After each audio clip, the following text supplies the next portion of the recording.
জেলা বিএনপির কার্যালয় ভাঙচুর মামলায় ১৩ জন আটক। যশোর জেলা বিএনপির কার্যালয়ে হামলা চালিয়ে ভাঙচুর ও অগ্নিসংযোগের ঘটনায় জড়িত সন্দেহে ১৩ জনকে আটক করেছে পুলিশ। গত মঙ্গলবার রাতে বিভিন্ন স্থানে অভিযান চালিয়ে তাদেরকে আটক করে। বিষয়টি নিশ্চিত করেছেন যশোর কোতোয়ালি থানার পুলিশ ও ওসি আব্দুর রাজ্জাক।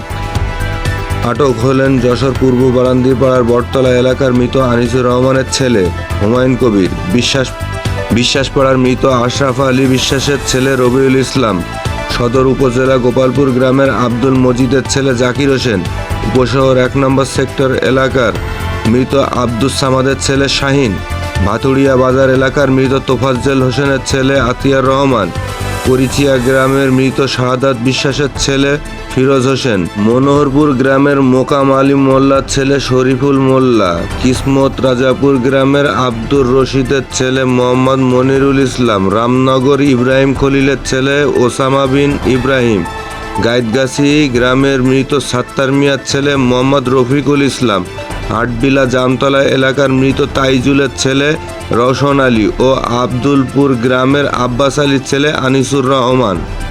পুলিশ জানায় বুধবার আটকদের আদালতের মাধ্যমে কারাগারে পাঠানো হয়েছে।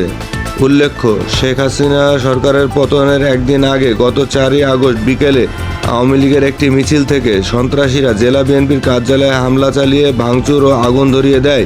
এ ঘটনায় গত ৮ সেপ্টেম্বর জেলা বিএনপির সাবেক আইন বিষয়ক সম্পাদক advocate M A Gafur Kotwali থানায় একটি মামলা দায়ের করেন। Rubel Sheikh, voice Jessore. Voice Joshua, always in search of truth.